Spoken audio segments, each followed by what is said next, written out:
On a wooded ridge in the Carolina backcountry, on the afternoon of October 7th, 1780, a Scottish officer stood on open ground and blew a silver whistle. He was 36 years old. He was, by most accounts, the finest marksman in the British Army. 6 years earlier, he had designed a rifle that could fire 6 to 8 aimed shots a minute, that could be reloaded flat on the ground behind cover, that a man could load while walking. Nothing comparable would be standard issue in a European army for the better part of another century. None of that mattered on that ridge. Below him, climbing up through old-growth pine, were roughly 900 farmers carrying hunting guns. Within a little over an hour, every man standing on that hill with him would be dead, wounded, or a prisoner. He would be face down in the dirt with one foot still caught in a stirrup, being dragged into the enemy line by a panicked horse. The strange part isn't that he lost. It's that almost every condition that killed him was a decision he had made himself, on purpose, believing each one was correct. We tend to talk about battles as contests between weapons. The better gun wins. The newer technology wins. Kings Mountain is the argument against that. And it's an unusually brutal one. Because the man who invented the most advanced firearm on Earth was killed by men holding a hunting tool. And the reason had almost nothing to do with either weapon.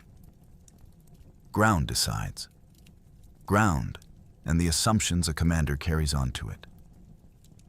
Over the next hour and a half, a few things are going to come apart. You'll find out how a rifle that outperformed every infantry weapon in the world ended up locked in a storeroom in England, while its inventor died without one, and why that decision was not actually stupid. You'll find out why taking the high ground, the single most reliable rule in 18th century warfare, was the worst thing Patrick Ferguson could possibly have done on that particular hill. You'll find out why the loyalists on the summit fired volley after volley all afternoon and kept missing men who were only 60 yards away. You'll hear about a paroled prisoner named Samuel Phillips, who carried a letter over the Appalachians in September of 1780. That letter raised an army out of nothing.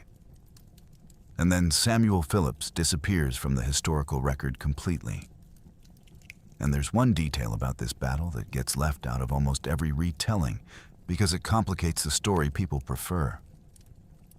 Of the roughly 900 men fighting under the king's colors on that ridge, exactly one belonged to the British Army. Every other man on that mountain, on both sides, was serving in an American unit, and a great many of them were fighting men they had known personally before the war. This wasn't a battle between two nations. It was the worst hour of a civil war. Kings Mountain lasted about an hour. It didn't capture a city, didn't relieve a siege, and didn't destroy a British field army.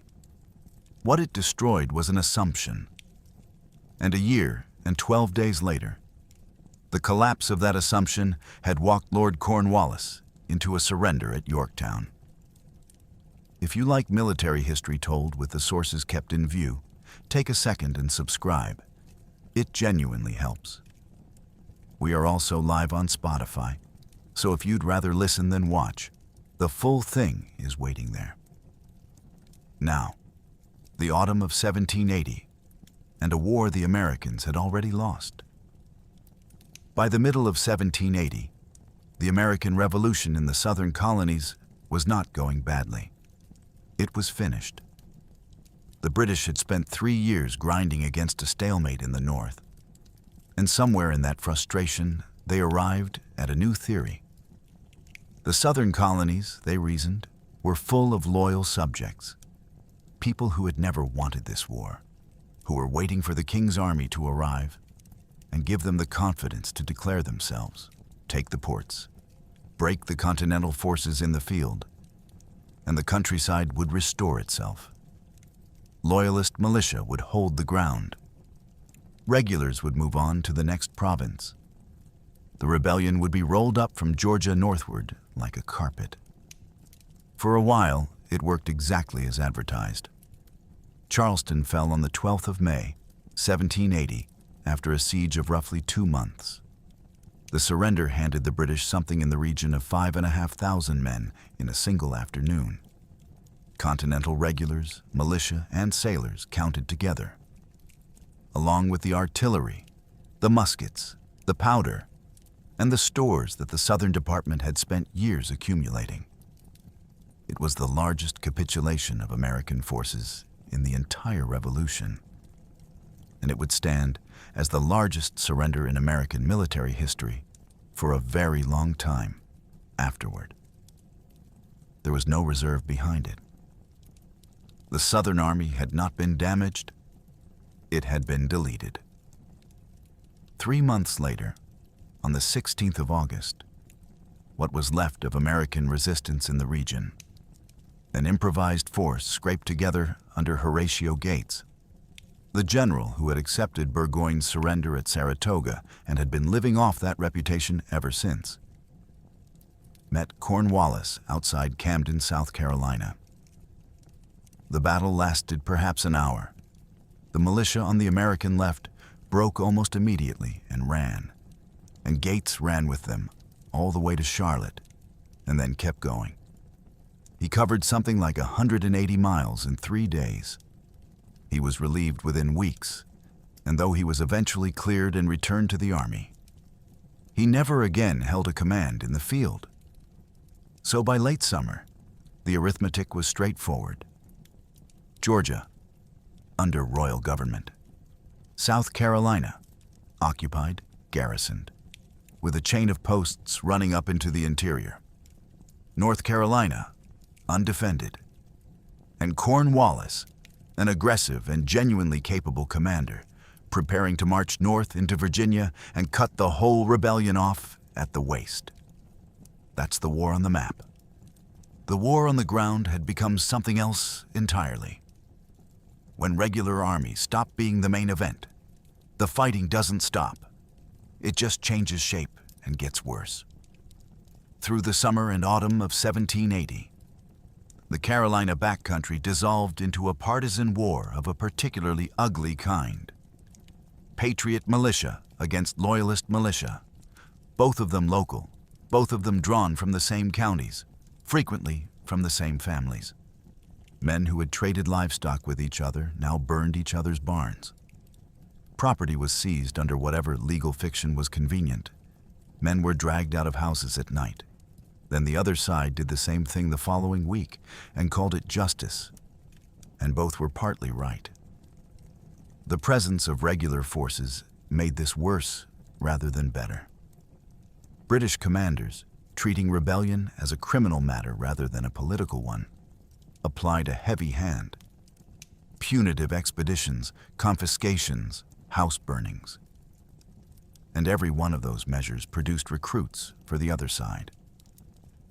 The Continental Army, when it was present, could sometimes impose a degree of restraint through centralized command, but there was no Continental Army in the Carolina backcountry after Camden. There was nothing but blood feud with a flag draped over it. Into that vacuum, one incident kept getting repeated. In May, at the Waxhaws, a Virginia Continental force under Abraham Buford had been overtaken by British cavalry under a young lieutenant colonel named Banastre Tarleton. What happened next is still argued over. Whether Buford's men had genuinely surrendered, whether Tarleton had lost control of his troopers after his horse went down, whether the killing was ordered or merely permitted. What is not argued over is the result. Men who believed they had surrendered were cut down where they stood. The details ceased to matter almost immediately. What mattered was the phrase that came out of it. Across the entire southern backcountry, Tarleton's quarter became shorthand for what the British would give you if you laid down your arms. Hold on to that phrase. It comes back. For Cornwallis, this partisan mess was a problem of flank security rather than principle. He intended to invade North Carolina. His right flank rested on the coast and the Royal Navy. His left flank ran out into the western hill country and eventually into the Appalachians. And out there were partisan bands, disaffected settlements, and a frontier population nobody in Charleston could account for. Before he moved north, that flank needed to be swept, organized, and made loyal. He had a man for it. An unusual man, clever, restless, ambitious past the point of comfort, and carrying an idea about warfare that his superiors had never entirely trusted. In the spring of 1780, Cornwallis appointed Major Patrick Ferguson as inspector of militia for the southern provinces, and sent him west with instructions to raise, arm, drill, and lead the loyalists of the backcountry. It was the appointment Ferguson had spent his career waiting for. It would kill him inside of 6 months. Patrick Ferguson was born in 1744 in Aberdeenshire, into the Scottish legal aristocracy. His father sat as a judge under the title Lord Pitfor.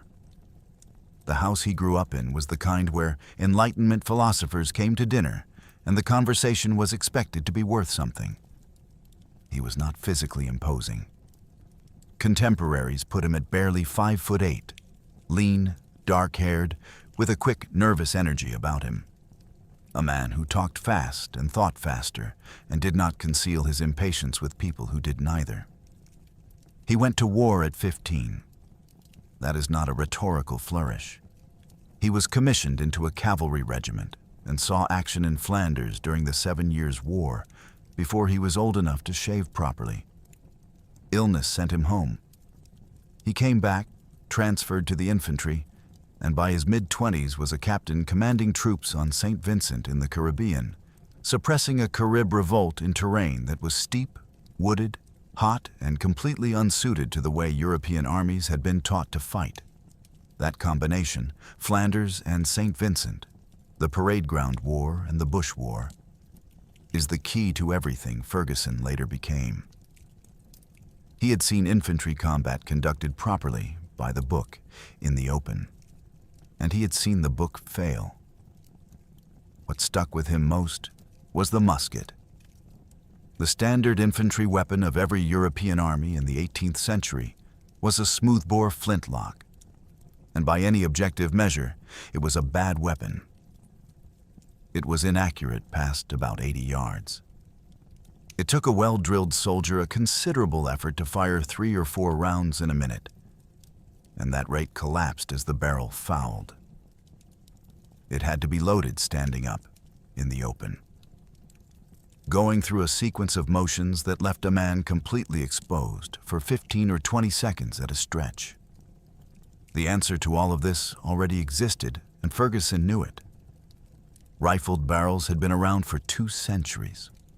German and Austrian armies fielded Jaeger rifles, short, heavy, accurate weapons carried by huntsmen turned skirmishers. Ferguson had seen them work. He understood exactly what rifling did and why it mattered. He also understood the reason nobody had adopted it. A rifle's accuracy comes from a tight fit between ball and barrel. And a tight fit means the ball has to be forced down the length of the barrel with a ramrod and a mallet's worth of effort. Rifles were slow, painfully, dangerously slow. In the time a rifleman got 1 shot away, a line of musket infantry could put 3 volleys into him and then walk over and finish the job with bayonets. So the trade was fixed: accuracy or speed. Pick one. Ferguson's insight, and it was a real one, was that the trade only existed because of where the ball went in. If you could load the weapon from the back of the barrel instead of the front, the tight fit stopped being a problem. It became irrelevant. That idea is the reason we're talking about him at all. But the idea alone doesn't explain the man, and the man is what put him on that mountain. Ferguson was brilliant, and he was insufferable about it. He wrote long, unsolicited memoranda to senior officers explaining how the war should be conducted. He proposed, in one of them, that the colonies could be subdued by 27,000 men operating entirely as light troops. No baggage trains, no fixed garrisons, 4 mobile army groups living off the countryside, disarming the population, taking hostages, and laying waste to whatever refused to submit. Read that proposal carefully, and you learn 2 things about Patrick Ferguson.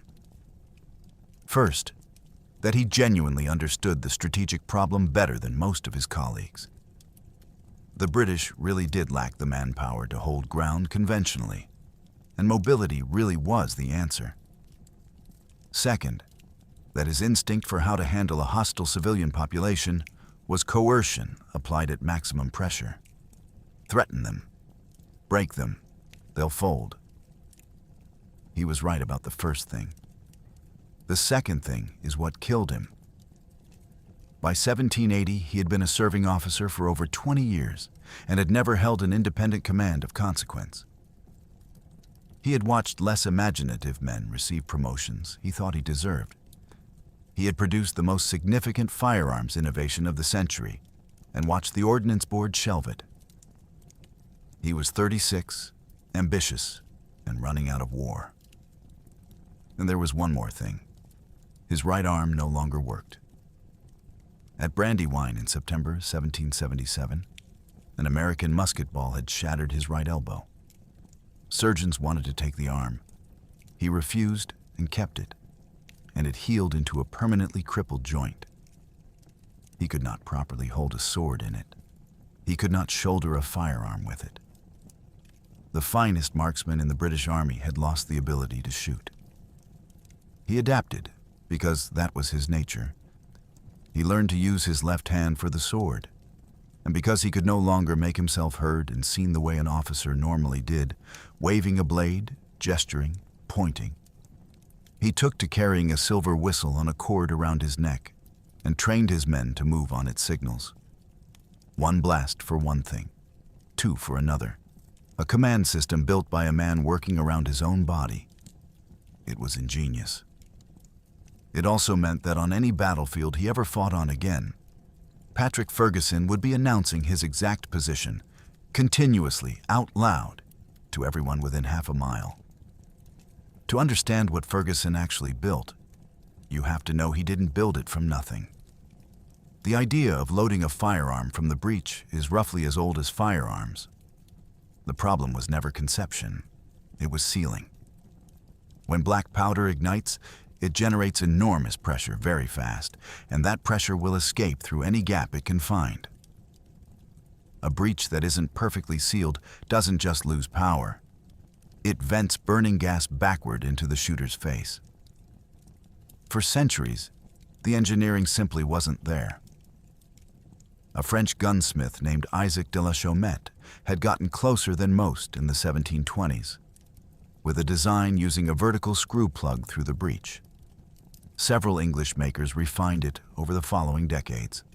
Ferguson knew this lineage, studied it, and in 1774 commissioned Dour's Egg, an Anglo-Swiss gunmaker with a serious reputation in London, to build a version to his own specification. What came back was, without much exaggeration, a weapon from the next century. Here is how it worked. Running vertically through the breech of the barrel was a tapered screw, cut with about 11 threads. Sources differ slightly on the count, and attached at its base to the trigger guard. The trigger guard was the handle. One full counterclockwise turn dropped the screw plug straight down and opened a chamber at the top of the breech. Then the loading procedure, which is the part that still sounds implausible. The shooter dropped a lead ball into the open chamber, something around 0.65 of an inch, made deliberately a fraction wider than the bore itself. The ball rolled forward into the breech and stopped because it was slightly too large to go any further. Then he poured black powder in behind it. Excess powder simply fell out through the bottom of the open breech, which meant the charge self-measured. One clockwise turn of the trigger guard raised the screw, sealed the chamber, and the weapon was loaded. No ramrod, no wadding, No patch, no standing up. When fired, the oversized ball was swayed into the 8 lands and grooves of the barrel. One full turn of rifling in 60 inches, which gripped it and spun it. Full accuracy from a weapon that loaded faster than a musket. The numbers are worth sitting with. A well-drilled British regular with a Brown Bess could manage 3 to 4 rounds a minute in ideal conditions. A rifleman with a conventional muzzle-loading rifle got 1, perhaps 2 if he was exceptional. Ferguson's rifle sustained 6 to 8, and it could do it while the shooter was lying flat on his stomach behind a log or crouched behind a wall, presenting nothing to shoot at. That last capability is not a marginal improvement. It is the entire concept of modern infantry combat, appearing about 130 years early. He solved the fouling problem too. Black powder residue was the chronic killer of 18th century firearms. Every shot left carbon and salts behind, and screw threads are exactly the kind of geometry that seizes when contaminated. Ferguson cut relief channels and recesses into the plug so that fouling had somewhere to collect without binding the action. And when the breech was lowered, most of it simply fell out. A smear of beeswax and tallow kept the threads moving. The finished weapon weighed around 7.5 pounds. It carried an adjustable brass rear sight, graduated from 100 to 500 yards.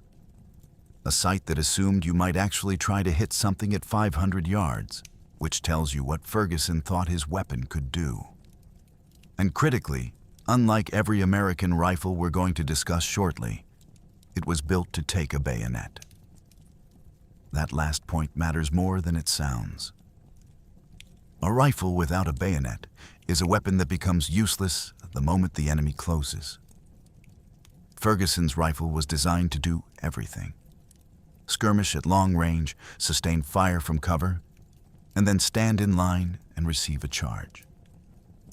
He demonstrated it publicly, and the demonstration is one of the great set pieces of 18th century arms history. In the spring of 1776, at Woolwich, in front of senior ordnance officials, Ferguson put the rifle through a program of trials in weather that was actively hostile. Heavy rain and high wind. The surviving accounts differ on the exact date, but they agree closely on what he did.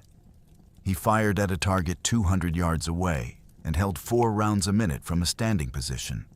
He then advanced at 4 miles an hour, walking, and fired 4 times a minute while moving. He poured water directly into the pan and down the barrel, deliberately drowning the weapon, and had it firing again in well under a minute. He lay on his back and fired accurately from that position. The accounts that come down to us say he missed the target only 3 times in the entire demonstration. That figure originates with people who wanted the rifle adopted, so treated accordingly. But nobody present disputed that the weapon did what he said it would. He demonstrated it again for King George III at Windsor later that year. A patent followed, along with authorization to raise an experimental corps and a limited order for weapons. Ferguson's rifle became the first breech-loading rifle ever taken into British service and carried into action. And then the British Army did the thing that armies do, and the rifle died. The problem was manufacture. Every one of these weapons had to be hand-fitted by a master gunsmith because the screw plug and the breech had to mate perfectly, and 18th century machining could not produce interchangeable parts to that tolerance. Each plug belonged to exactly one rifle and no other. To keep them from being mixed up, an engraver named William Sharp was paid 3 pence per weapon to cut matching serial numbers into the butt plate, the trigger guard, and the tang. 4 contracted London gunsmiths, working together, could not produce 100 of them in 6 months. Each one cost roughly 4 times a standard musket, and under field conditions, it broke. The lock mechanism and the breech assembly were physically larger than the wooden stock could comfortably carry, and stock split around the lock mortise with depressing regularity. The standing repair was an iron horseshoe-shaped strap clamped around the wrist of the stock to hold it together. Somewhere between 1 and 200 were ever made for military service. Ferguson took his corps of 100 riflemen into action at Brandywine in September 1777. They performed well. And it was there at Brandywine that the story everyone tells about him happened. The one where an American officer in a blue and buff coat rode into range. And Ferguson, who could have killed him with near certainty, declined to shoot a man in the back and let him ride away. It was speculated afterward, and has been repeated ever since, that the officer was George Washington. It might have been. There is no way to establish it, and Ferguson himself never claimed to know who it was. What is certain is what happened later the same day. The ball that shattered his elbow ended his participation in the battle and put him out of action for months. While he was recovering, the decision was made.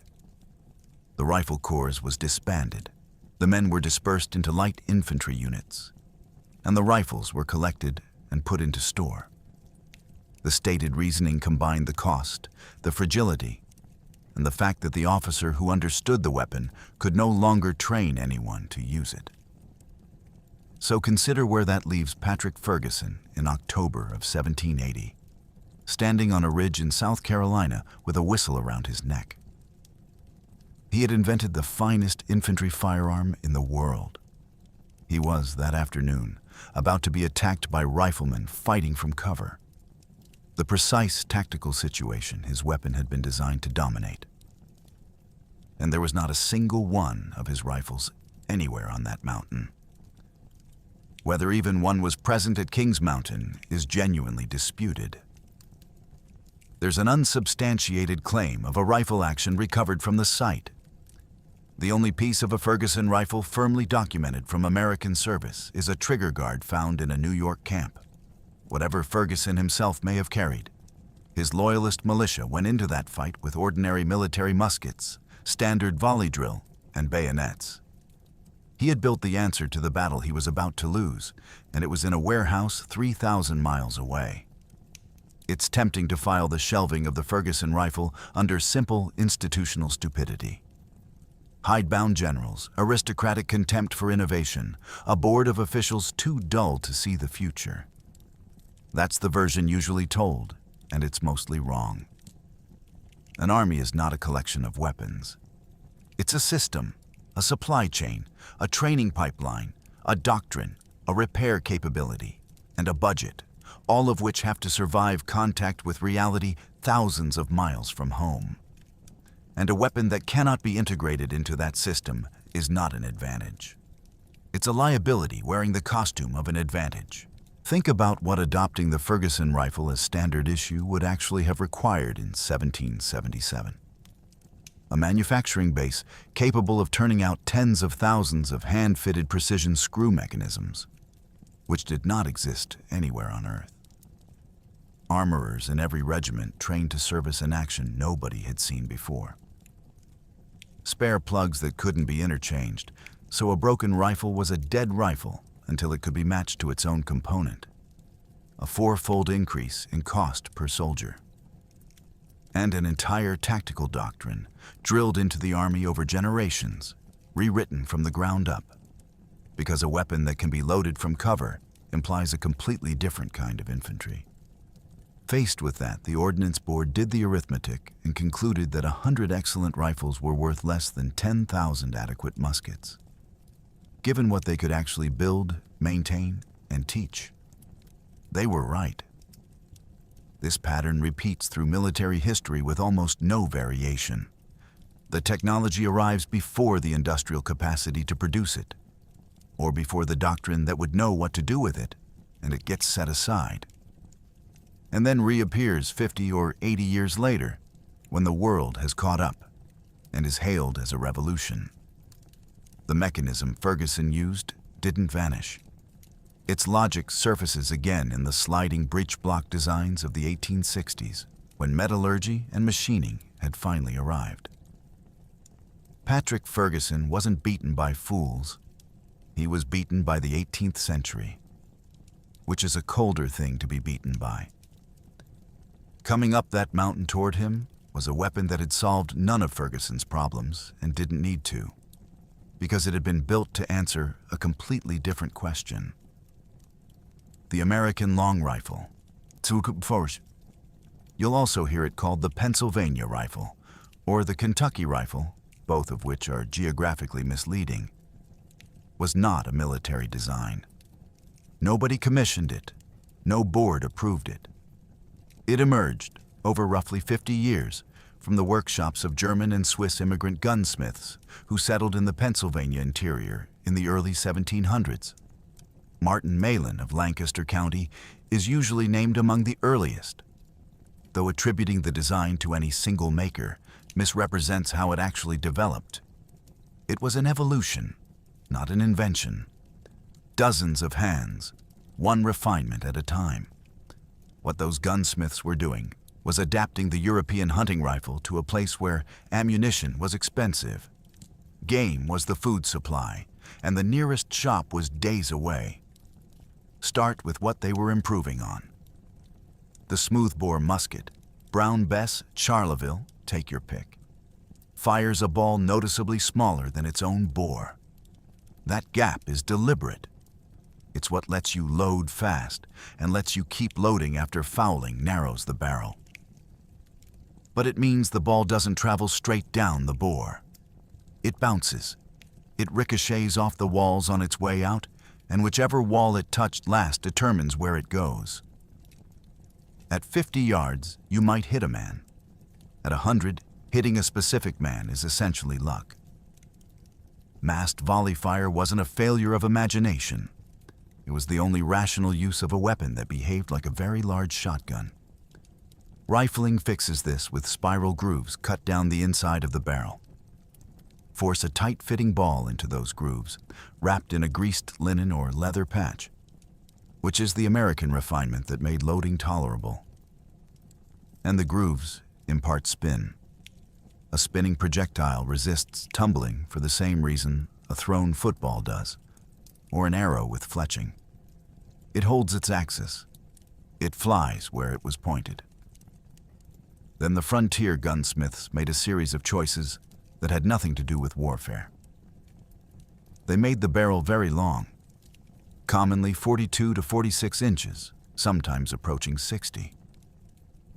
Partly this was sighting. A longer distance between front and rear sight makes aiming errors smaller. But mostly it was chemistry. 18th century black powder burned slowly and unevenly. In a short barrel, a meaningful fraction of the charge was still burning as the ball left the muzzle. Wasted energy and a spectacular muzzle flash. Give it 44 inches to work in, and nearly all of it converts into velocity before the ball exits.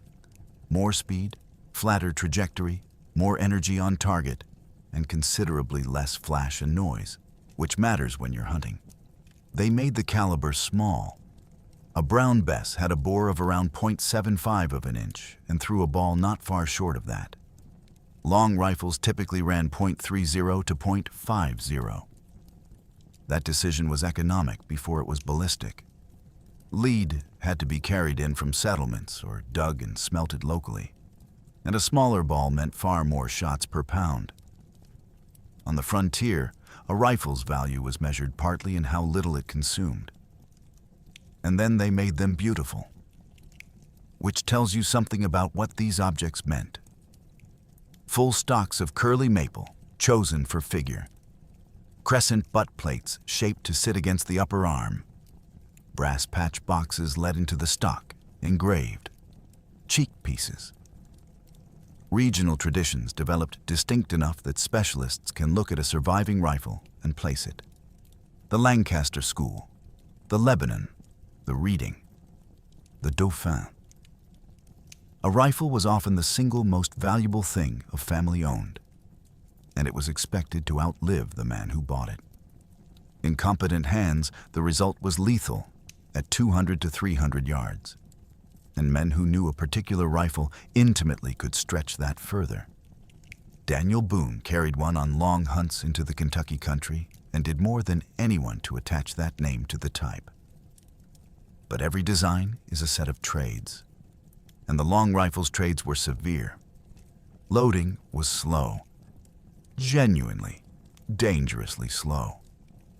The patched ball had to be started at the muzzle and driven the full length of a fouled barrel with a ramrod, hard. 1 round a minute was normal. 2 was exceptional. A musket line could fire 3 or 4 times in the same window, and there was no bayonet.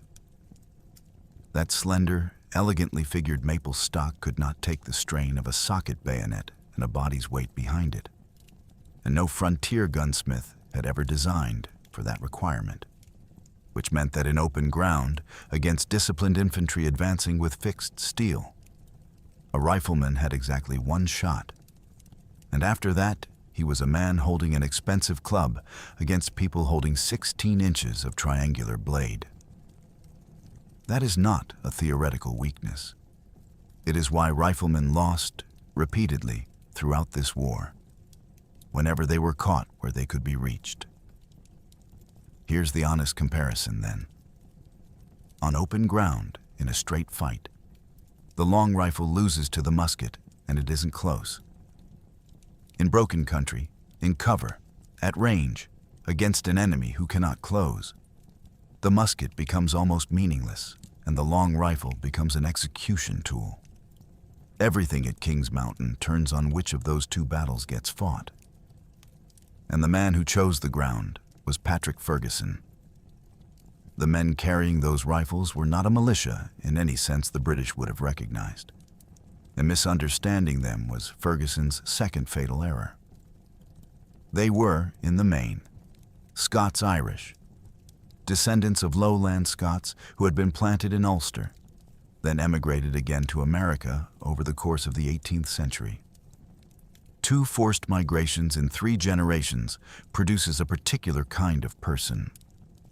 They arrived with a militantly non-hierarchical Presbyterianism, a deep and well-earned suspicion of the English state, and a settled conviction that authority was something a community granted and could withdraw, not something handed down from above. They also arrived late, which meant the good land on the coastal plain was taken. So they went west, past the line of settlement, and then past the legal limit of settlement entirely. The proclamation of 1763 had drawn a line along the crest of the Appalachians and forbidden colonial settlement beyond it. The reasoning was sound imperial policy. The Crown had just spent a fortune fighting France and had no appetite for financing an endless frontier war with the interior tribes.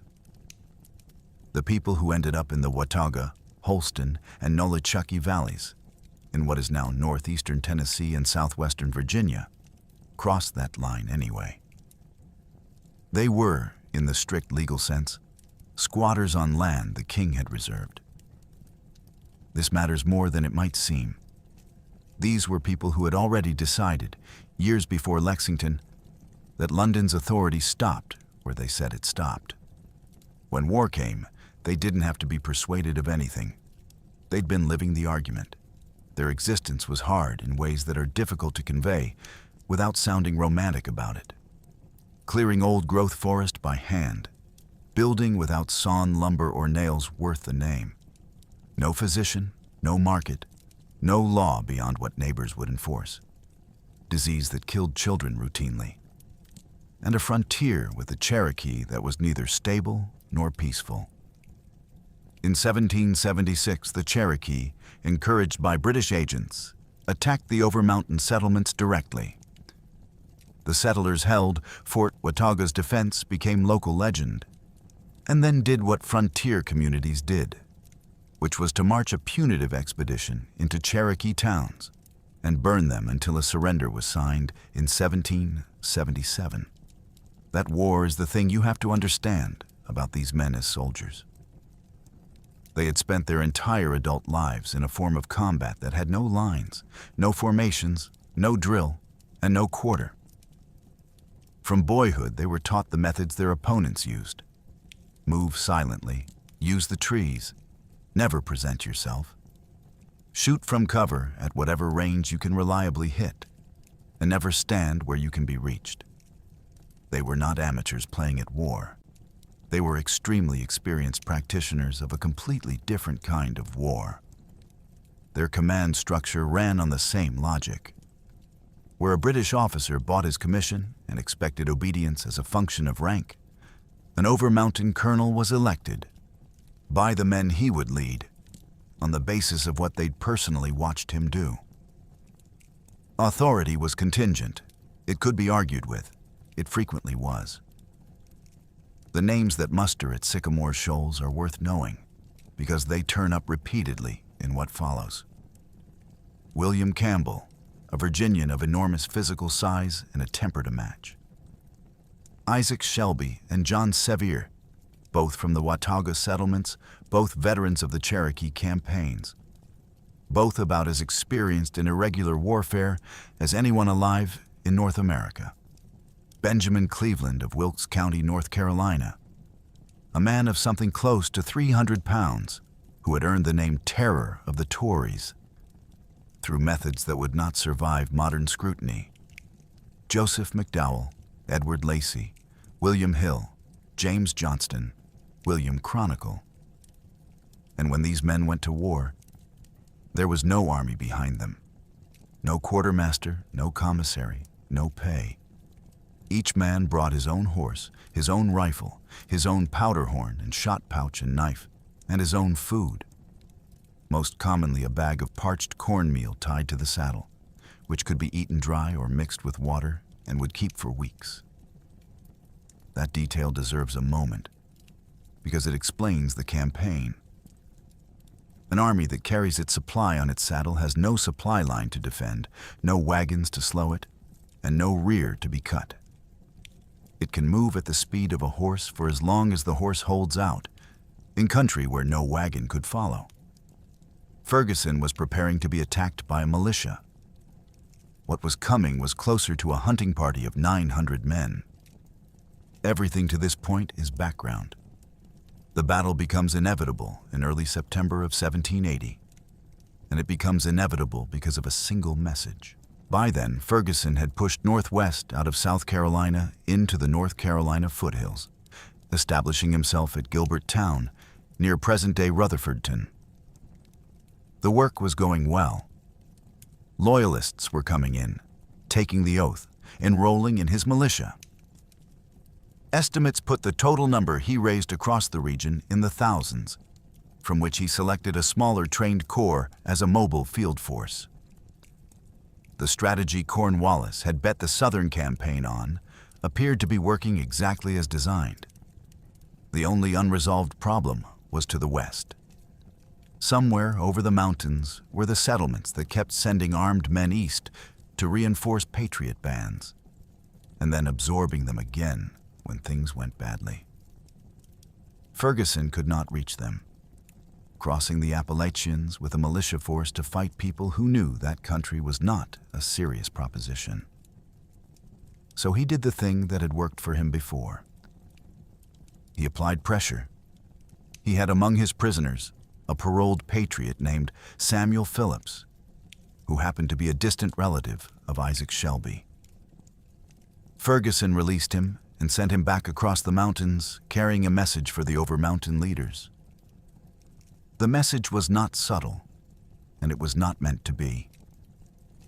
If they did not desist from their opposition to British arms and lay down their weapons, Ferguson would march his army over the mountains, hang their leaders, and lay their country waste with fire and sword. Read it against his own strategic writing, and it is entirely consistent. This is the man who had proposed subduing the colonies with mobile columns that took hostages and destroyed what would not submit. He believed pressure worked.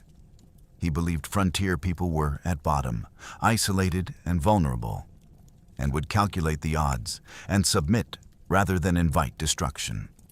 It was the single worst message he could have sent, to the single worst audience he could have sent it to. These were people who had crossed an imperial boundary illegally to get where they were. They had fought a war against the Cherokee inside living memory over exactly this. over whether armed men could come into their valleys and burn them out. They had no cities to lose, no institutions to protect, and no habit whatsoever of obedience. What Ferguson had done, in effect, was announce his intention to a population whose entire cultural inheritance was organized around not being told what to do, and then give them time to prepare. He also, by threatening to come to them, removed the one thing that had kept them home. Shelby got the message and rode roughly 40 miles to Sevier's place to talk it through. The conclusion the two of them reached was straightforward and slightly astonishing in its confidence. If a war was coming over the mountains, they would not wait for it. They would cross the mountains themselves, find Ferguson, and destroy him before he ever reached the passes. Then they had to build an army out of a scattered farming population in about 3 weeks. The logistics are the most human part of this whole story. Lead was mined and smelted at Bumpass Cove for casting balls. John Adair, holding public funds as an entry taker for the land office, was approached for money, funds he had no legal authority to release, and released them anyway, on the argument that if the country was lost, there would be no government left to account to. And black powder was manufactured at a mill on Powder Branch by a woman named Mary Patton, who had learned the trade in Pennsylvania and now ran production for the muster. The powder that went up Kings Mountain was made by her. Riders went out through the valleys with the call. On the 25th of September, 1780, the companies assembled at Sycamore Shoals on the Watauga River, the same ground where Richard Henderson had negotiated his enormous and legally dubious purchase of the Kentucky lands from the Cherokee 5 years earlier. 240 men from Washington County under Sevier, 240 from Sullivan County under Shelby, 400 Virginians who had ridden down from the Wolf Hills around modern Abingdon under William Campbell. On the morning they marched, according to a tradition recorded long afterward, the Reverend Samuel Doak addressed them. That qualification matters, and I'd rather give it to you than not. The sermon comes to us through accounts collected a century later. No contemporary document records it, and some historians treat it as an embellishment added by a generation that wanted a scripture reading at the founding of its own legend. What is beyond dispute is that Doak was real, that he was there in those valleys, and that what he is supposed to have said is exactly what a frontier Presbyterian minister of his convictions would have said. Doak was a Princeton-educated minister, a serious intellectual who would go on to found a college in the Tennessee country. And the sermon attributed to him does precise work. He set out the political grievances, taxation without representation, soldiers quartered in private houses. He reminded them what they had already survived, telling them their hands had been taught to war and their fingers to fight, and that these valleys had been taken and held by their own effort. He put the coming campaign in the frame of a call for help from brethren who could not defend themselves, and he asked them directly whether they intended to wait until fire and sword arrived at their own doors. Then he prayed for their families and sent them off with a phrase out of the book of Judges, "The sword of the Lord and of Gideon." They rode out that day and camped the first night at Shelving Rock, at the foot of Roan Mountain, with the high passes ahead of them and snow already on the ground up there. Behind them, Samuel Phillips walks out of the historical record and is never heard from again. We know his name, we know his errand, and we know that no man in this story did more to determine its outcome. Everything else about him is gone. Set the muskets down for a moment and look at what actually happened in those valleys in September of 1780, because it's the part that gets skipped. An army came into existence in about 3 weeks, without a state behind it. No commissary contracted the beef. No treasury issued the pay. No armory distributed the weapons. Every element of it was produced locally, by people who would receive nothing for it, on the strength of a decision made around kitchen tables. Mary Patton made the powder, a manufacturing process that is dangerous, technically demanding, and utterly unforgiving of error. And she ran it as a going concern. The lead came out of the ground at Bumpass Cove because men went and dug it. John Adair handed over public money he had no right to hand over and made himself personally liable for it, on nothing but the judgment that it was the correct thing to do. Women whose husbands and sons rode out on the 26th of September were left with the harvest, the livestock, the children, and an exposed frontier for an indefinite period, with no way of knowing anything until the men came back or didn't. And every man who rode was leaving a farm at the beginning of October. There is a reason armies historically campaigned in summer. These men left at the start of the season when a homestead most needs its labor, into mountains that were already getting snow, to fight a battle they had chosen to start. None of them were paid. There was no enlistment, no term of service, no discharge. They came because a neighbor told them what the letter said, and they went home afterward when it was finished. That's what Ferguson was actually facing, and no report from a loyalist spy could have conveyed it. He was thinking in terms of an enemy force. What was crossing the mountains was closer to an entire society, briefly, temporarily reorganized into a weapon. Quick word before they cross the mountains. We are also live on Spotify. Every episode, in full, nothing cut. Follow us there and the next one comes to you. Now, the passes, in October, in the snow. The crossing was miserable. They went over Roan Mountain in heavy snow, at elevations where the weather in early October has no obligation to be reasonable, and came down the eastern side into cold, continuous rain. Men and horses on narrow tracks, wet through for days. 2 men deserted early and rode ahead. A serious problem, because they knew the route, the numbers, and the intent. And there was every chance they were riding to Ferguson. The column altered its line of march accordingly. Coming down out of the mountains, the force began to accumulate. At Quaker Meadows, they joined with Patriot militia under Charles and Joseph McDowell. Benjamin Cleveland brought in men from Wilkes and Surrey counties. Others attached themselves in 1s and 2s and in whole companies as word spread through the foothills that something was moving.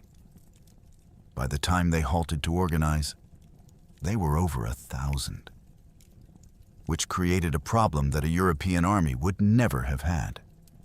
Nobody outranked anybody. These were independent county militias under elected colonels, none of whom had authority over the others, and they were about to attempt a coordinated attack. They solved it by having a meeting under a large oak at Quaker Meadows, remembered afterward as the Council Oak. The colonels sat down and worked out that they needed a single commander and elected William Campbell to it. Part of the reasoning was practical. Campbell's Virginians were the largest single contingent, and picking a man from outside North Carolina avoided the local rivalries. But it was a vote, and it held. And the fact that it held is one of the more remarkable things about this campaign. Ferguson, meanwhile, knew they were coming. His intelligence was reasonably good. Loyalist sympathizers in the foothills sent word, and the 2 deserters reached him. He referred to the approaching force in his correspondence with a phrase that had been in use in the backcountry for a while. The backwater men, meaning the people from beyond the watershed, from the far side of the mountains. There is a distinct note of contempt in it. But he moved. He abandoned Gilberttown and began falling back southeast toward Charlotte, where Cornwallis's main army lay. roughly 35 miles from where he would eventually stop. Along the way, his adjutant, a New York-born loyalist of Huguenot descent named Anthony Allaire, kept a diary. One of the handful of documents that lets us reconstruct any of this from the loyalist side, and one of the reasons we can check the Patriot version at all. Ferguson also sent messages to Cornwallis requesting support. Whether through the interception of couriers, the general chaos of communication in hostile country, or Cornwallis's own preoccupations at Charlotte, the reinforcement did not arrive. Ferguson would fight alone. The Patriots pursued hard and were losing ground, because they were chasing a force that had a head start and no reason to stand. Men and horses were failing. On the 6th of October, they reached a grazing meadow in South Carolina used by cattlemen for gathering stock, a place called the Cow Pens, which is going to matter again in about 15 weeks in a way nobody there could have anticipated. At the Cow Pens, they got the piece of information that made the battle possible. A patriot named Joseph Kerr, physically disabled, which was precisely why nobody suspected him, had spent time inside the Loyalist camp, passing as a Tory sympathizer. He reported that Ferguson had stopped and that he was close. The commanders made a hard decision immediately. The whole force was too slow. They culled it, selecting roughly 900 of the fittest men on the soundest horses, and leaving the rest to follow on foot as best they could. Then they rode through the night, in rain heavy enough that the priming powder in every pan was in danger. The men unwrapped their hunting shirts and bound them around the locks of their rifles, riding half-dressed in a downpour in October to keep their weapons functional. They had been in the saddle, with brief halts, for the better part of 36 hours when they came in sight of the ridge. Kings Mountain is not a mountain. It's a rocky spur at the end of a ridge system, sitting almost exactly on the border between North and South Carolina, rising perhaps 60 feet above the ground around it. The summit is long and narrow and shaped roughly like a footprint, around 600 yards from end to end, about 120 yards across at its widest, tapering to a heel barely 60 yards wide. From the top, you can see a considerable distance. The slopes fall away on every side, steep enough to tire a man climbing them. Ferguson stopped there on the 6th of October and decided to give battle rather than continue to Charlotte. He had, by his own assessment, chosen well. He is reported to have declared that he held a position he could defend against anything brought against him, and that a volley and a dash of cold steel was the correct medicine for rebels. That the sight of a bayonet line coming downhill would scatter militia the way it always had. Every element of that assessment was defensible by the standards of European warfare. It was also, in this specific place against these specific people, comprehensively wrong. Start with the summit. It's flat, open, and clear. No cover of any kind, no rock, no timber, nothing to get behind. It also has no water, which for a force expecting to hold a position is not a detail. Any man standing on that plateau is silhouetted against open sky to anyone below him. Now the slopes, which is where it becomes fatal. They were covered in mature old-growth pine and scattered boulders. And because the forest was old, the canopy had shaded out the undergrowth, meaning there was almost no brush at ground level. Massive trunks, clear ground between them, all the way up. Understand what that means tactically. For a man with a rifle who wants cover, it is close to a purpose-built facility.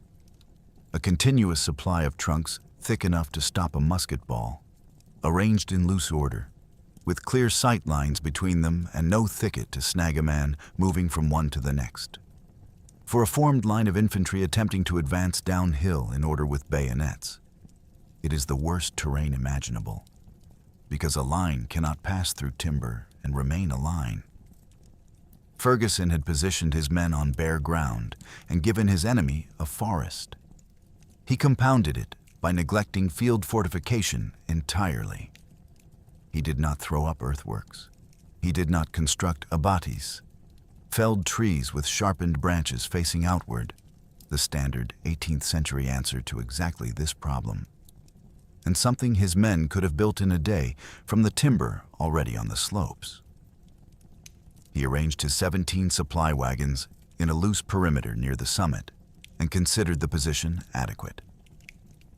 This is the puzzle that historians keep returning to, because Ferguson was not a careless officer. The most plausible reading is that he did not intend to conduct a defense at all. He intended to let the enemy come up and then break them with a downhill bayonet charge, as had worked against militia across 2 continents. Earthworks would have been irrelevant to that plan. He wasn't planning to hold ground. He was planning to counterattack. Now the composition of his command, which is where the most important fact of this battle lives. The numbers are disputed. The official Patriot report put Ferguson's strength at 1,125, a figure that Loyalist survivors, Captain Abraham de Peyster among them, rejected, and that later historians have generally treated as inflated.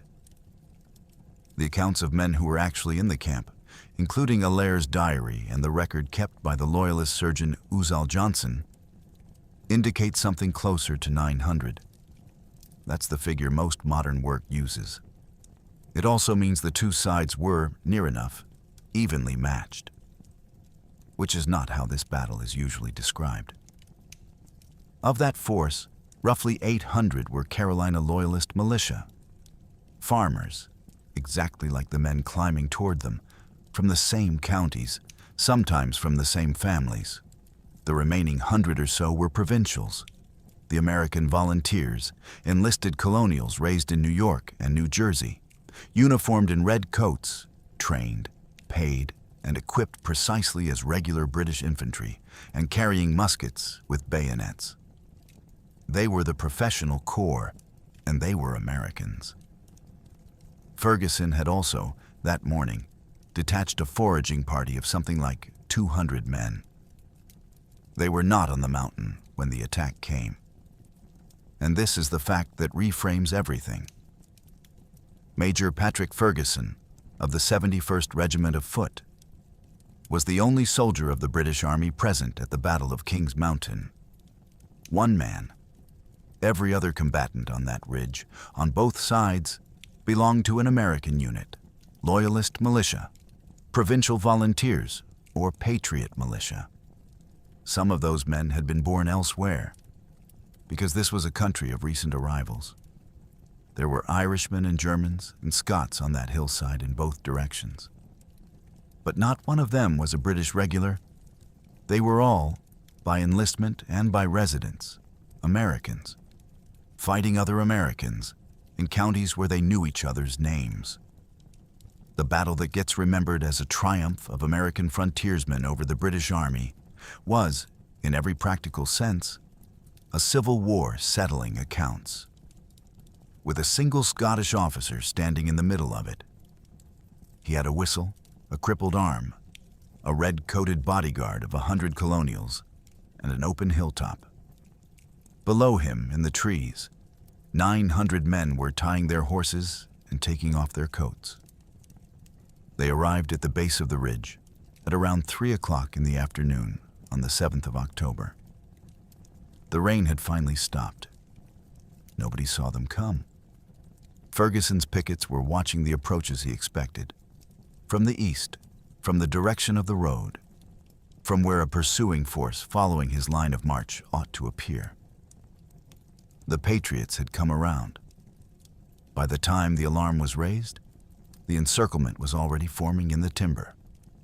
The plan was simple to the point of crudeness, which is why it worked. 2 columns, subdivided into 8 detachments of somewhere between 100 and 200 men each. The detachments would work around opposite sides of the ridge until the mountain was completely surrounded, and then everyone would climb at once. The men dismounted at the bottom and tied their horses to trees. Some left their coats and blankets with them. Then came the orders, and the orders are the thesis of this entire battle. There was no plan of maneuver, no signal for volleys, no reserve, no line. What the men were told was this: don't wait for a word of command. Each man is his own officer. Do the best you can. To a British officer of 1780, that would have sounded like an announcement that the force had no discipline whatsoever. He would have been completely wrong. What was being described was a body of men, every one of whom had spent his life fighting in forest, being released to do the thing he already knew how to do, without anyone standing in the way of it. Campbell stripped off his coat and told his Virginians to shout like hell and fight like devils. Cleveland pointed up the slope and told his men that the enemy in front of them was the enemy of mankind. And then, coming up out of the trees on every side of the mountain at once, they started screaming. The war whoop was learned from the Cherokee and used deliberately, and its purpose was not enthusiasm.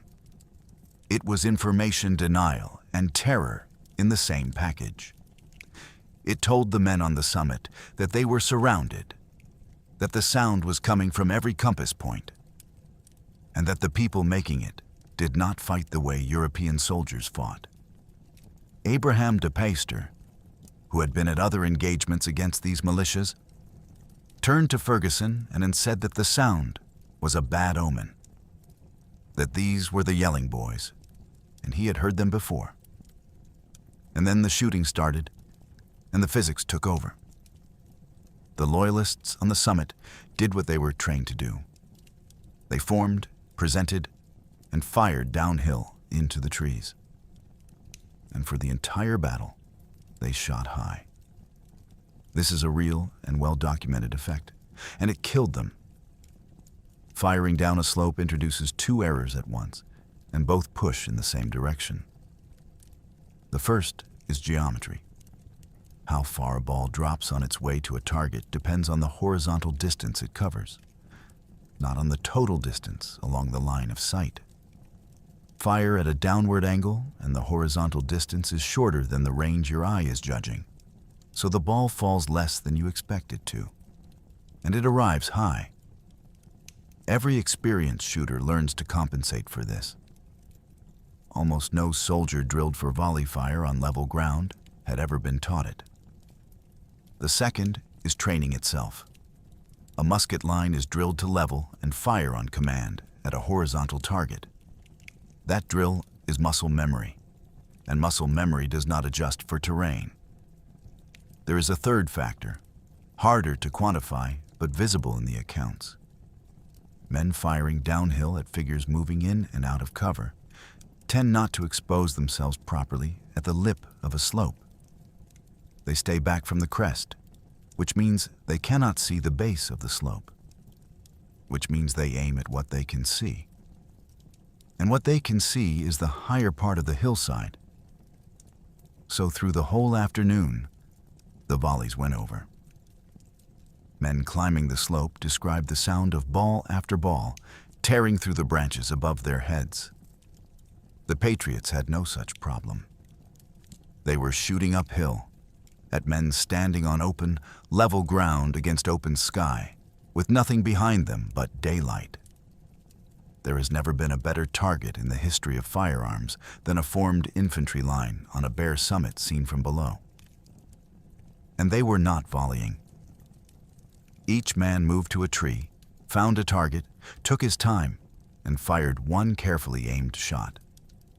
Then reloaded, slowly a minute or so, behind cover, while somebody 30 yards away was doing the same thing on a different rhythm. There was no pause in the fire, because there was no synchronization to pause. It arrived continuously, from everywhere, and every round of it was aimed at a specific man. Ferguson responded exactly as doctrine required, and doctrine required the right thing. He put the whistle to his lips and ordered the counterattack. The provincials, the red-coated Americans, the only genuinely professional soldiers on the field, fixed bayonets and charged down the slope. And it worked. It kept working all afternoon. And that's what makes this battle so much stranger than the version usually told. The riflemen could not stand against it. They had no bayonets. Their weapons took a minute to reload, and a bayonet charge covers 100 yards in well under that. So when the red coats came down through the trees, the patriots on that face of the hill broke and ran back down the slope. And men who did not run fast enough were bayoneted. But watch what happens to the charge as it descends. A bayonet charge is a physical shock delivered by a solid line of men. Its power is entirely in its cohesion. Take that same line into mature timber on a steep slope, and within 30 yards, the trunks have split it, men going left of a trunk, men going right, the line becoming a scatter of individuals.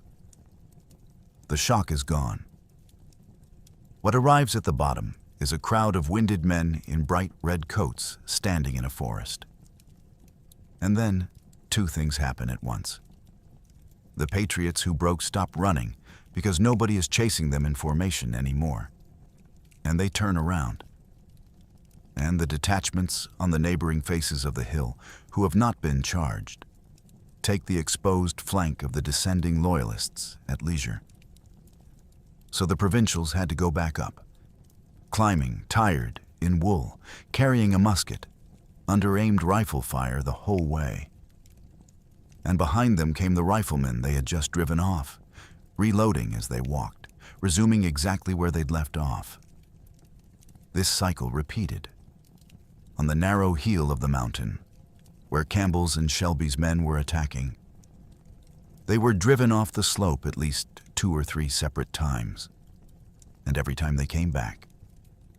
Here is the mechanism that destroyed Ferguson's command, and it follows directly from the shape of the ground and the decision to encircle it. A summit 600 yards long and 120 wide has no interior. Any force Ferguson committed downhill on one side was, by definition, a force removed from the perimeter on every other side. Every charge he ordered opened a gap somewhere behind him. And each time a charge went down the eastern face, the men on the west and south walked up onto the crest and fired into the backs of the loyalists standing on the summit. He had no reserve to fix it with, because he had no ground to hold a reserve on. Everything he did to relieve pressure at one point increased it everywhere else. The position was a trap that closed a little further every time he acted, and doing nothing was equally fatal. The fighting on the summit turned into something without much shape to it. Smoke, black powder, produces an enormous volume of dense white smoke, and there was no wind to move it. Settled over the top of the ridge until men were shooting at muzzle flashes and shapes. The noise was continuous. Wounded men were lying in the open on the plateau because there was nowhere to move them to. And the intimacy of it is the part that's hardest to sit with, because these people knew each other. One of the pension-era accounts describes a patriot named William Twitty, who watched a friend beside him get shot, marked the puff of smoke from behind a particular tree, and waited. When the loyalist's head came back out to look, Twitty shot him through it. He went to the body afterward and found he had killed a neighbor. Colonel Frederick Hambright, a German-born officer with Chronicle's men, took a ball through the thigh that opened an artery. His boot filled with blood until it ran over the top. He refused to be helped down and stayed in the saddle, shouting at his men in heavily accented English to keep going, that the battle would be over in a few minutes more. On the other side, the loyalist Alexander Chesney, a South Carolina settler originally from Ireland, had his horse shot out from under him early in the fighting and was wounded, and kept trying to organize a defensive line that no longer existed in any coherent form. Something under an hour in, The Loyalists had been compressed into a pocket about 60 yards by 40, huddled among the wagons at the northeastern end of the summit, with rifle fire arriving from every direction at once and nowhere left to face. His officers went to Ferguson and asked him to surrender. There was no tactical argument left. The command was being destroyed in place, and everyone could see it. He refused. The words that come down to us are that he would never yield to such a damned banditti. And whatever the exact phrasing, the sentiment is entirely consistent with everything else known about him. He had spent his career being told his ideas were unsound by men he considered his inferiors. He was not going to hand his sword to a farmer. Instead, he decided to cut his way out, to break through the encircling line at its weakest point, get to the road, and ride for Charlotte. And here is where every choice he had ever made arrived at the same place at the same time. Patrick Ferguson was, by an enormous margin, the most identifiable man on that mountain. He was mounted on a plateau where almost everyone else was on foot. He wore a checked hunting shirt or duster pulled over his uniform to keep the dust off it, which distinguished him from every other officer instead of concealing him. He carried his sword in his left hand because his right elbow had been ruined at Brandywine, and a left-handed swordsman is visible at 200 yards. And he was blowing a silver whistle. The Patriot commanders knew all of it. They had briefed their men on exactly what to look for. Some of it had come from captured couriers. Some of it is said to have come from one of the two women traveling with Ferguson's column, taken and questioned. Though that thread of the story is thinner than the rest, and rests on later testimony rather than anything written down at the time. So when a mounted officer in a checked shirt spurred out of the collapsing pocket with two companions and charged straight at the militia line, hacking with a sword held in his left hand until the blade broke off, he was riding into the attention of every rifleman on that side of the hill. There is a story attached to the shot, and it should be told as a story. A patriot named Robert Young is said to have carried a Pennsylvania rifle he had named Sweet Lips after his wife. Urged on by a comrade whose weapon had misfired, he is supposed to have said he would see what Sweet Lips could do, and fired. The account comes from oral tradition, collected long afterward, and there is no way to verify it. What is not in doubt is that a great many men fired at once. Ferguson was struck by somewhere between 6 and 8 rifle balls, including one through the head. He came out of the saddle, but his foot caught in the stirrup, and his terrified horse dragged him down the slope into the Patriot line, his body turning over on the ground. Even then, it wasn't finished. According to eyewitness accounts, when a Patriot officer came up to the dying man to demand his surrender, Ferguson raised a pistol and shot him dead, and was then killed outright by the fire that answered it. Whatever else is true about him, he did not surrender. He had said he wouldn't, and he didn't. Command fell to Abraham de Peyster, the New York provincial captain, who took about as long as it takes to look around to reach the only available conclusion. His men were in a pocket 60 yards across, being shot from every direction by an enemy they could not reach. He put a white flag up on a ramrod. The firing did not stop. Some of it was practical. The smoke on that summit was thick enough that men 50 yards away could not see a flag being waved. And there was no mechanism for passing the word around a mile of encircling militia who were operating as individuals by design. That was the cost of each man his own officer. There was no command channel to switch it off. But some of it was not practical at all. Men had been climbing that hill for the better part of an hour and had watched friends killed by bayonets in the trees. And there was a phrase available to them, one that had been circulating through the Carolina backcountry since May, and it came up out of the line now. Tarleton's quarter. They shouted it. and kept firing into men who had thrown down their weapons and were standing with their hands raised.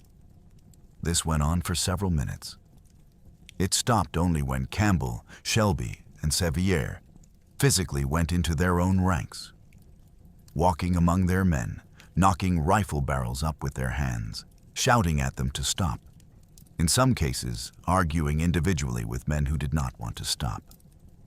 It is one of the more genuinely creditable things in the whole account, and it is not usually included in the retelling. Dozens of men who had already surrendered were killed in those minutes. Then the counting began, and the numbers are the reason this battle is studied. No two sources agree precisely, and anyone who gives you exact numbers for this battle is quoting one account and ignoring the others. The figures that recur most often across the returns and the surviving diaries run something like this. Of Ferguson's force, call it 900 to 1100 depending on which account you accept, somewhere between 225 and 290 were killed outright. About 163 were wounded too badly to be moved. Between 650 and 700 were taken prisoner. Whichever set you use, they add up to the same thing. That is the entire command, not most of it, all of it. No organized body of Ferguson's force got off that mountain, and the only men of his who avoided the disaster were the foraging party that had ridden out that morning and never came back in time. Patriot losses are usually given as 28 killed and 62 wounded, and while those figures come from the victors, no Loyalist account disputes that their own losses were catastrophically heavier. Set the two beside each other. Something close to 400 Loyalists killed and wounded against 90 Patriots in a fight between forces of nearly equal size over roughly 65 minutes. That ratio is not the product of superior courage or superior weapons. It is the arithmetic of one force shooting at silhouettes on open ground from behind trees, while the other fires downhill into a forest. King's Mountain is one of the very few engagements of the entire Revolutionary War in which one side was not defeated but eliminated. The victory created an immediate and severe problem. 900 men, deep in country full of Loyalists, now holding over 700 prisoners, 35 miles from Lord Cornwallis's main army at Charlotte. They had to move fast, and they had no capacity to guard, feed, or transport anybody. The dead were dealt with roughly. Loyalist bodies were stripped of clothing and useful equipment and buried in shallow graves scraped out of the ridge, some of them barely covered, and there are accounts of animals disturbing them afterward. Ferguson's own corpse received particular attention.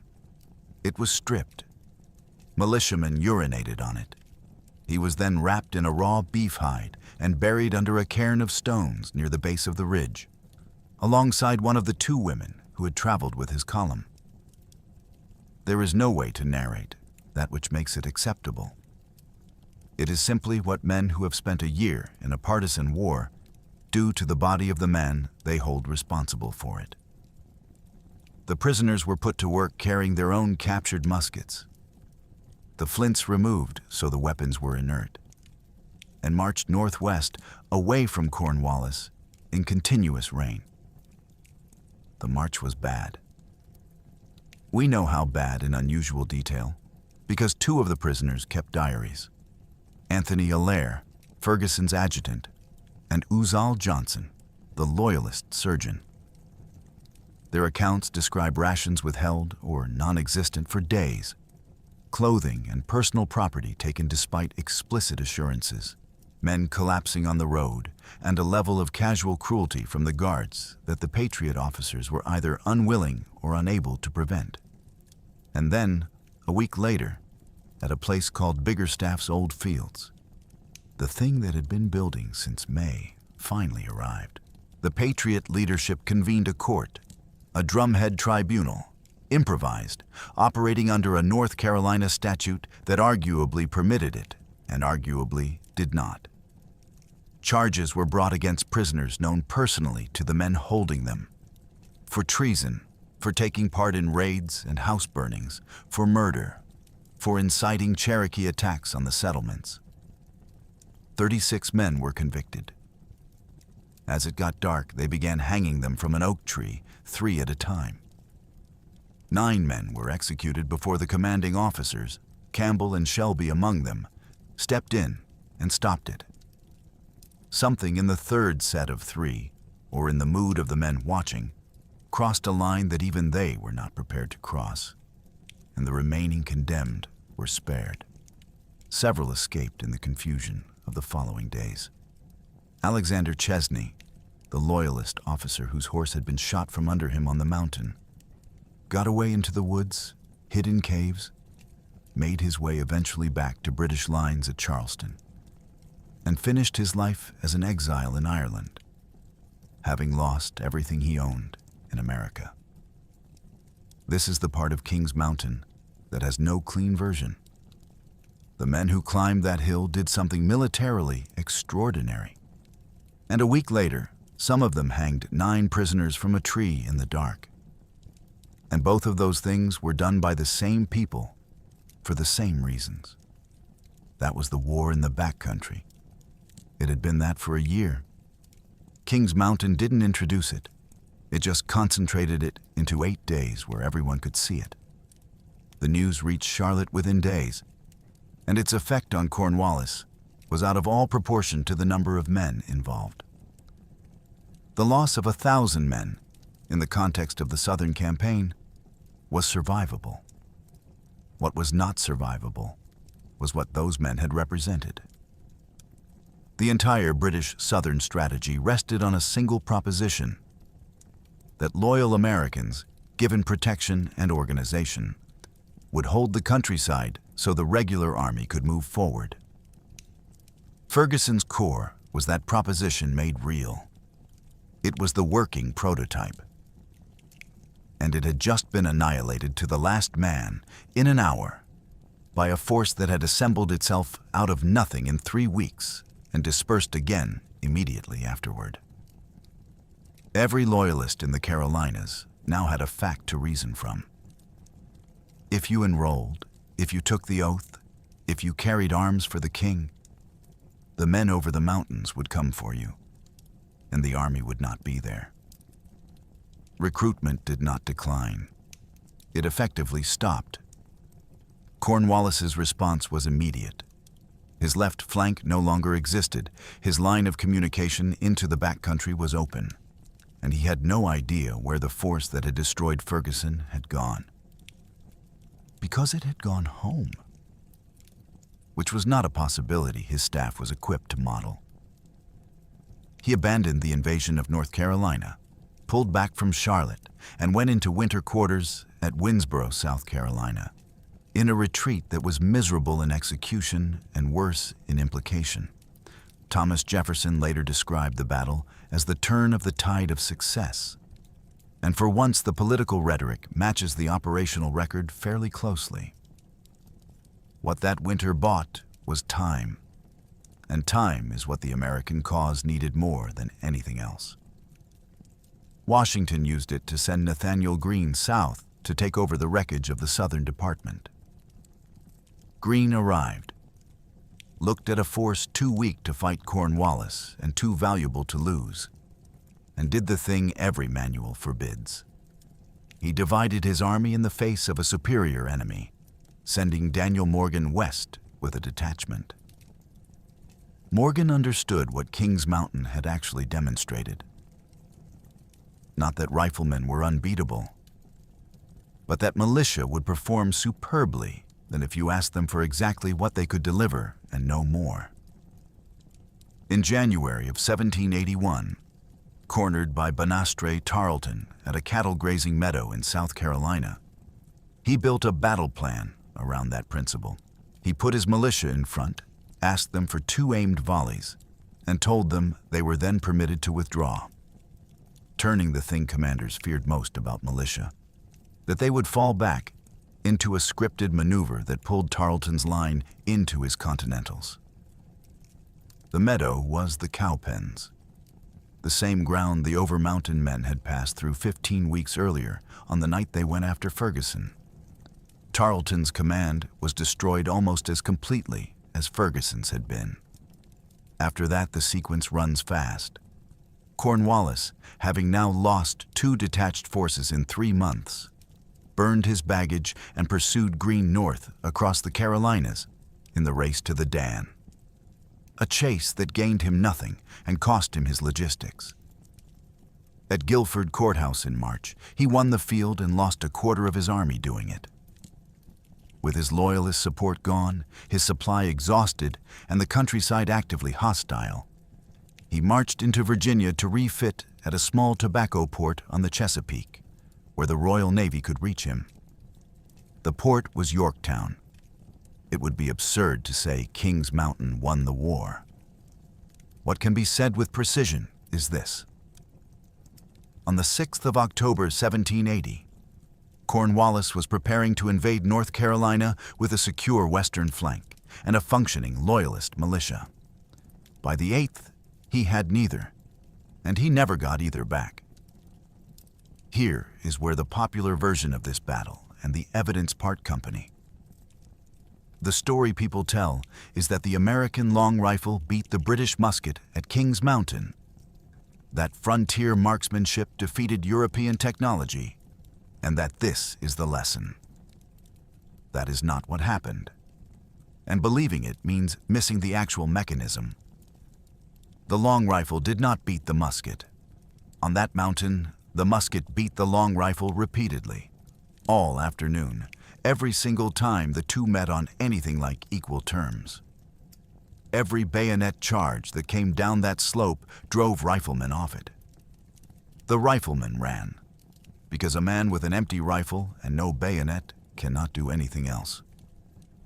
If Ferguson had been standing on ground where his provincials could have kept their formation for 200 yards, this battle would have ended with a few hundred militia dead in a field, and Patrick Ferguson riding to Charlotte with a report.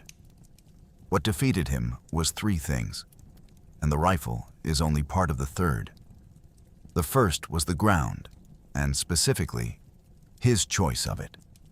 A bare summit surrounded by mature timber inverted every relationship between the 2 weapons. It gave the rifle the 2 conditions it needs, cover and distance, and it took from the musket the 1 condition it needs, which is an unbroken line. Terrain didn't influence this battle. Terrain decided it, and Ferguson selected the terrain personally. The second was the encirclement. This is the piece that gets least attention and deserves the most. Surrounding a position is normally a dangerous thing to attempt, because it divides your force and lets the defender concentrate against fractions of it. It worked here because the ridge was too small to contain a reserve, which meant Ferguson could never respond to one attack without stripping another face bare. The Patriot commanders may or may not have reasoned it through in those terms. The plan was made quickly, by committee, in the woods. But they identified the one arrangement that turned Ferguson's defensive counterattacks into a self-consuming process. The third was command structure, and this is the genuinely radical element. An army of 900 men, encircling a hill in 8 separate detachments in dense timber, could not possibly have been controlled by an 18th century commander. There was no way to see the whole position, no way to pass orders around it, no signaling method that would carry. So they didn't try. They gave every man the intent and released him to act on it. That worked because of who those men were.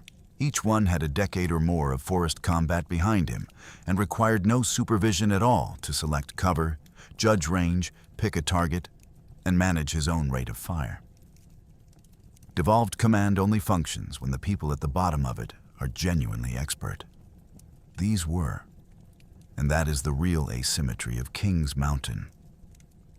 Not rifle against musket, but 2 incompatible ideas about where competence lives in an army. Ferguson's system placed all judgment at the top and required the men below to execute without deviation, which is why his death dissolved his command in minutes.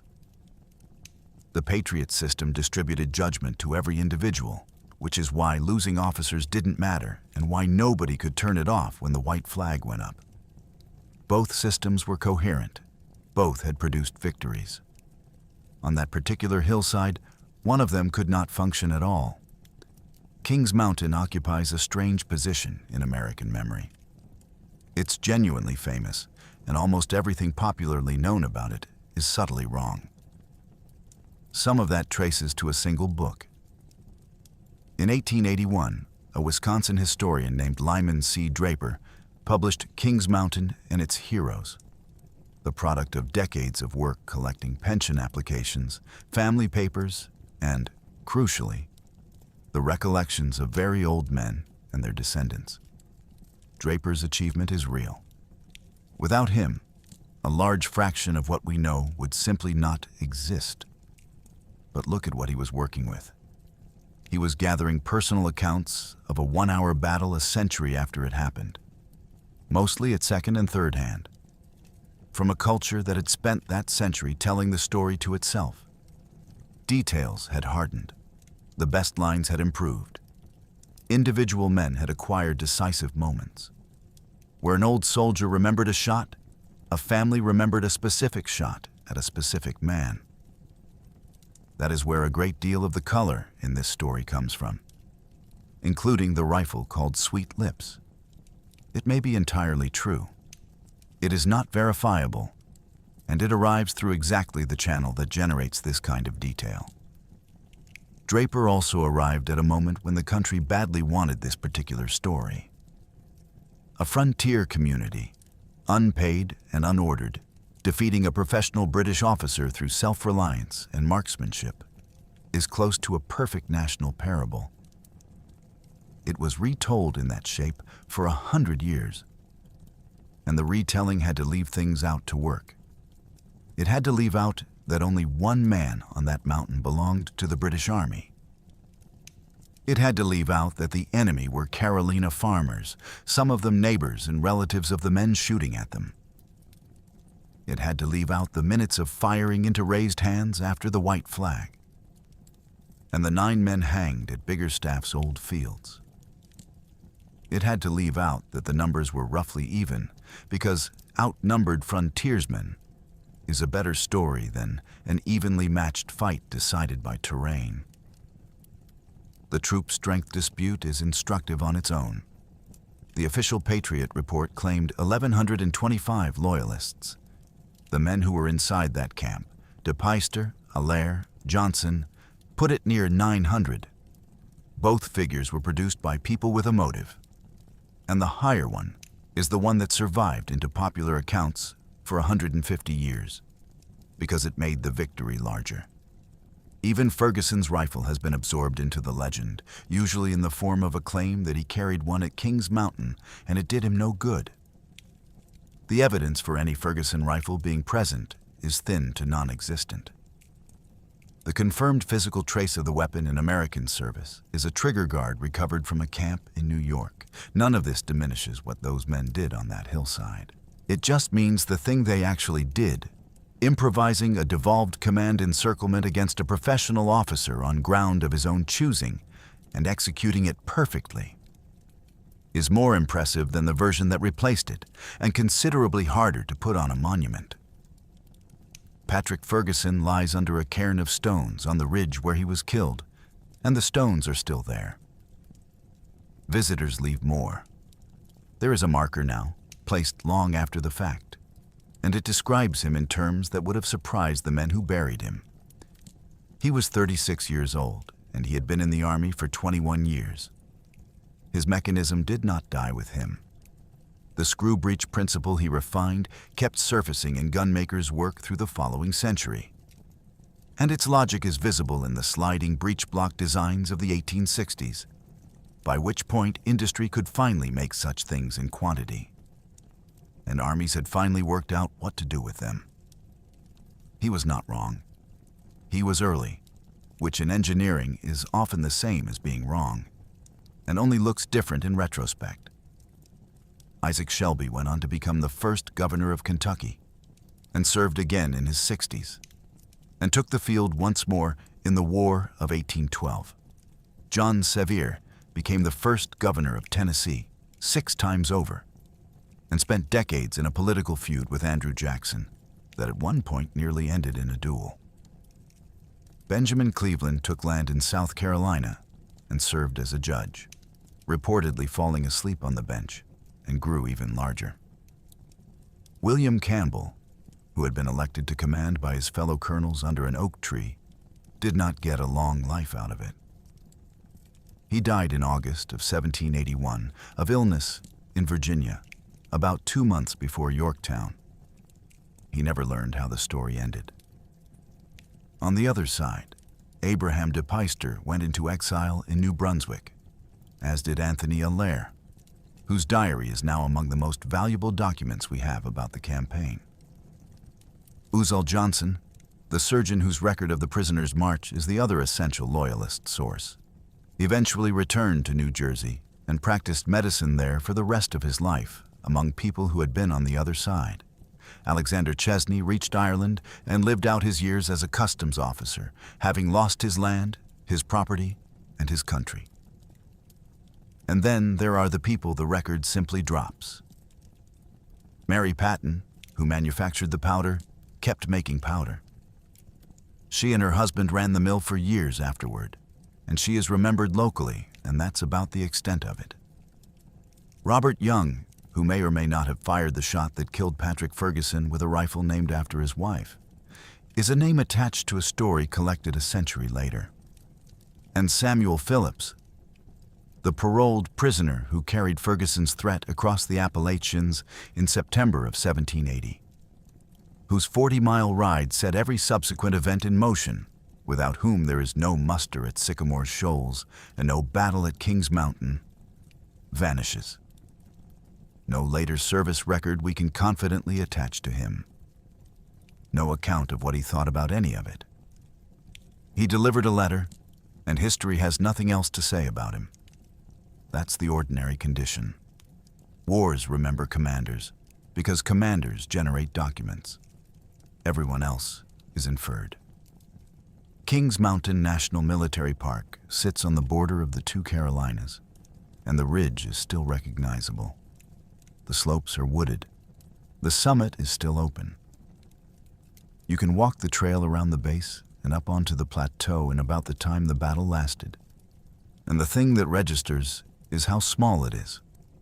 600 yards of high ground, a little over an hour. Close to 400 men down on one side and 90 on the other. Patrick Ferguson was not a fool. He was one of the most inventive officers in the British Army. He had been fighting since he was 15, and he had personally designed the finest infantry weapon in the world. Almost every decision he made in the autumn of 1780 was defensible by the standards he had been trained in. He sent a threat because threats had worked. He took the high ground because the high ground was the rule. He declined to fortify because he intended to attack rather than defend. He put a whistle around his neck because he could no longer use his arm and needed to command. He wore a shirt over his uniform to keep it clean. Every one of those was reasonable. Together, they killed him and everyone who followed him. That's the thing worth carrying away from this ridge. Defeat in war rarely looks like a single catastrophic error. Far more often, it looks like a series of individually sound judgments made against a picture of the enemy that was never accurate. And the picture is the part that fails first, silently, long before anyone fires. Ferguson believed he was facing a rabble that would scatter at the sight of cold steel. What climbed that hill was 900 men who had been fighting in forests their entire lives, who had elected their own commanders that week, who had made their own powder and dug their own lead, and who did not require a single order after the first one. He never saw them clearly. He had a whole summer to, and he was still looking at the wrong picture when they came out of the trees. The mountain hasn't moved. The trees have grown back. and the lesson has been sitting there on that ridge for 246 years, waiting patiently for the next commander, certain he already knows what he's fighting. Not part of the closing. Begin only after the final line has landed and held for a beat. If you want more of these, the channel has a growing shelf of them. We are also live on Spotify, complete and unabridged, for when you'd rather have it in your ears than on a screen. Link below. Thanks for staying to the end of a long one.